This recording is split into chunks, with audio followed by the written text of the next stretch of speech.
Assalamualaikum warahmatullahi wabarakatuh. Nama saya Yoga Bagus Pratama dari kelas 2 BD4 Administrasi Bisnis. Di sini saya akan menjelaskan tentang buku Seven Habits for Highly Effective Teens. Jadi sini saya akan menjelaskan tentang 7 habit yang harus dipunyai oleh para remaja. Check it out. Kemenangan pribadi. Kebiasaan pertama yaitu jadilah proaktif. Jadi proaktif itu intinya itu adalah semuanya itu bersumber dari kita semua gitu. Jadi sumber motivasi dari kita, habis itu nanti juga kita kalau misalkan gagal itu juga gara-gara kita. Tapi di sini kita tuh butuh proaktif, yaitu berpikiran positif. Nah, jadi apabila kita berpikir positif, kita itu akan selalu bisa positif gitu. Jadi kalau misalkan kita berproses, kita akan mentaati dan mengikuti proses tersebut. Setelah itu kita juga menjadi motivasi dan memberi motivasi diri sendiri. Jadi kalau ketika kita down, kita tuh bisa memotivasi diri sendiri karena kita itu mempunyai proaktif tersebut. Yang kedua, yaitu berpikiran ke tujuan akhir. Kenapa kita harus berpikiran ke tujuan akhir bukan ke awal akhir atau mungkin ke tujuan awal? Karena kita itu nanti bisa mengikuti alur bagaimana kita untuk mencapai tujuan akhir tersebut. Jadi kita tidak, jadi ada tujuan-tujuannya gitu dalam hidup kita, dan juga kita juga tidak asal untuk menjalani hidup kita, karena kita itu pasti mempunyai tujuan-tujuannya. Jadi kita harus memikirkan tujuan akhir kita, habis itu nanti kita juga manfaatnya itu bisa lebih teratur dalam hidup dan ada tujuan setiap harinya.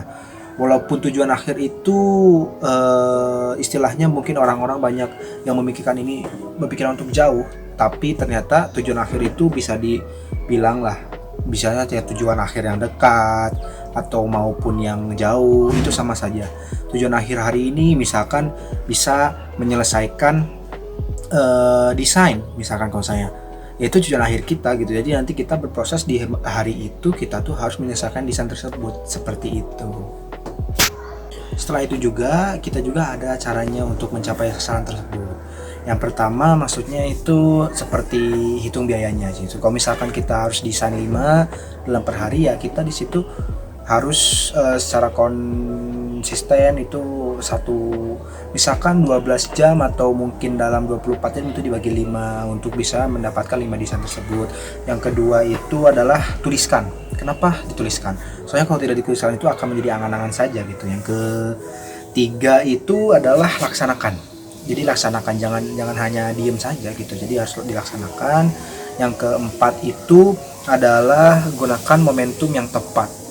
Jadi ketika Anda sudah mendapatkan momentum gitu, seperti kalau saya itu contohnya, kalau saya sudah duduk di depan komputer saya, apabila saya itu berdiri dalam kursi tersebut, saya itu akan menjadi mager dan lain-lain. Jadi saya harus bisa menahan rasa ingin berdiri saya dari kursi tersebut. Nah, yang kelima, ikatkan dengan orang lain. Jadi kalian kalau misalkan sudah ada berproses, kalian itu mulailah ngomong gitu sama orang lain, karena nanti orang lain itu bisa aja membantu kalian itu memiliki saran untuk lebih cepat untuk menyelesaikan dan lain-lain. Yang ketiga ini atau yang terakhir dalam kemenangan pribadi itu adalah dahulukan yang utama. Sebenarnya kalau saya itu mulai dari kuliah, mulai membuat skala prioritas saya seperti dan masuk ke dalam kebiasaan ketiga ini gitu, dahulukan yang utama. Jadi saya itu menyusun yang pertama itu penting dan mendesak, yang kedua adalah penting yang tidak mendesak, yang ketiga itu tidak penting tapi mendesak, yang ketiga, yang terakhir itu adalah yang tidak penting dan tidak mendesak. Jadi saya utamakan dulu yang penting yang mendesak, setelah itu yang tidak penting yang mendesak, setelah itu baru yang penting yang mendesak, dan yang terakhir itu yang tidak penting dan tidak mendesak. Nah, jadi biasanya saya dibagi-bagi seperti itu, dan biasanya itu mengurangi beban saya banget, karena yang penting dan mendesak itu karena sangat penting, jadi saya didahulukan untuk mengerjakannya. Jadi saya tinggal mengerjakan yang lainnya, dan itu juga lebih baik dan lebih bagus untuk saya karena memang lebih terarah juga sih menurut saya juga. Kemenangan publik. Yang keempat atau yang pertama di kepribadian atau kemenangan publik, yaitu ada pikiran win-win atau menang atau menang. Kenapa? Karena kita itu harus mengajak orang juga untuk menang atau sama-sama baik gitu. Apabila saya menang, kamu juga harus menang gitu. Jangan seperti menang atau kalah gitu. Apabila menang atau kalah itu memang kita itu berarti tidak menjadi manfaat untuk orang lain. Jadi kita itu mempunyai ilmu tapi kita tidak sebarkan itu sama dengan menang kalah. Habis itu yang kedua juga ada, kita juga tidak boleh kalah menang. Boleh sih kalau kalah itu tidak mutlak kalah banget ya, tapi kalah itu boleh lah gitu, asalkan itu hal-hal kecil gitu. Jadi kalah menang itu bisa diibaratkan seperti keset lah, keset kaki, karena kalian itu dijelek-jelekin atau diinjak-injak dulu, biar diinjak-injak sama orang lain asalkan mereka itu senang gitu, itu tidak boleh. Bisu terakhir yang paling tidak boleh itu adalah kalah-kalah gitu. Apabila kita kalah itu jangan ngajak orang lain untuk kalah gitu, biarkan saja orang lain itu menang. Walaupun kayak gitu kita juga, tapi situ jangan jadi kalah juga, kita juga berusaha untuk lebih baik seperti itu. Makanya kita di sini harus win-win, karena kita itu harus bisa menang dan juga mengajak orang lain menang, dan itu bakal menjadi ilmunya berkah untuk orang lain juga, dan ilmunya berkah juga buat kita seperti itu. 5 yaitu berusahalah untuk memahami orang lain dan juga baru kita mau dimengerti gitu. Jadi di sini tuh intinya itu kita tuh harus bisa lah untuk mendengarkan orang lain, terutama saya, soalnya saya juga orangnya itu sering lah untuk memotong pembicaraan orang, karena nggak tahu saya itu emang udah gatel ya mulutnya untuk memotong dan langsung langsung mau ngomong gitu tentang opini saya gitu. Tapi di sini saya juga setelah baca ini jadi lebih bisa mengontrol dan bisa mendengarkan dulu, karena saya tuh mau belajar cara-caranya juga di sini kan, itu jadi dipahaminya itu pakai telinga, mata dan hati. Setelah itu kita juga harus bisa gitu melihat dari perspektif dari lawan bicara kita gitu. Nah, jadi di situ tuh kita tuh bisa merasakan gitu apa yang mereka katakan, apa yang mereka rasakan gitu. Dan ketika itu bisa jadi cermin gitu. Kenapa jadi cermin? Ternyata yang saya baca itu dari buku, karena orang itu kalau misalkan diulang lagi pertanyaannya atau mungkin jawabannya lagi, dia itu merasa dihargai gitu dengan itu. Jadi ya begitulah gitu. Jadi kita juga kalau mendengarkan itu nggak boleh mengawang, nggak boleh tentang diri sendiri juga. Nah jadi gitulah menurut saya. Nah yang keenam itu sinergi. Jadi untuk mendapatkan kemenangan publik itu berarti kita itu dalam kelompok lah. Soalnya udah berhubungan dengan publik. Karena sinergi ini salah satu kunci dari kemenangan publik, karena kita itu di situ harus satu sama lain itu begini, bersatu, bersinergi.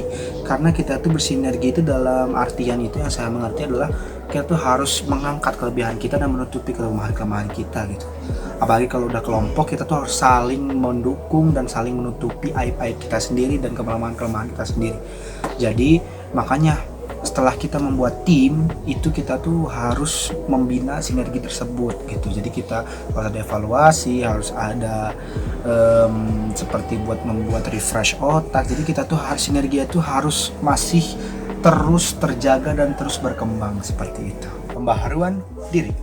Nah kita tiba ke kebiasaan ketujuh ya, atau pembaharuan diri atau asalah gergajimu. Jadi ketika kita sudah melakukan kemenangan sendiri atau pribadi, kemenangan publik, kita itu harus bisa gitu mengasah gergaji kita, atau kita itu harus bisa memperbaharui gitu kebiasaan proaktifnya kita, terus juga kayak sinerginya kita itu harus diperbaharui. Karena apa? Apabila kita itu menjalankannya sama-sama terus, kita juga akan bosan gitu kan. Jadi makanya kita harus diperbaharui. Mungkin jadi asalnya kita sudah lebih baik ya untuk membuat seperti skala prioritas ya. Kita tuh bisa lebih baik lagi. Kita tuh jadi mungkin menambahkan ini dari ini sampai jam berapa, jadi kita tuh bisa berusaha itu benar-benar terarah gitu. Misalkan satu tugas ini bisa 1 jam, 2 tugas ini bisa 2 jam dan dilakukan pada hari ini. Jadi kita tuh sudah ada tujuan gitu, per harinya, per jamnya, sampai per menitnya seperti itu. Jadi jangan lupa juga kita juga haruslah memperbaharui diri kita. Jadi jangan gampang puas karena kita itu selalu kurang. Jadi itulah dari saya presentasi yang saya tahu dan yang saya baca dan saya buat TS tentang 7 Habit ini. Menurut saya buku ini sangatlah bermanfaat karena ini tuh bisa mengingatkan saya juga ya, terutama saya yang suka memotong pembicaraan orang, yang saya juga kalau dalam mendengarkan orang itu sering banget untuk memotong. Jadi itu sangat luar biasa sekali dengan buku ini. Jadi saya tahu setelah itu juga skala prioritas juga sudah mulai bagus, saya juga jadi terarah juga, terus mulai juga untuk lebih baik lagi saya juga insya Allah. Terus terima kasih guys yang udah nonton, terima kasih atas perhatiannya. Wassalamualaikum warahmatullahi wabarakatuh. Yo guys out.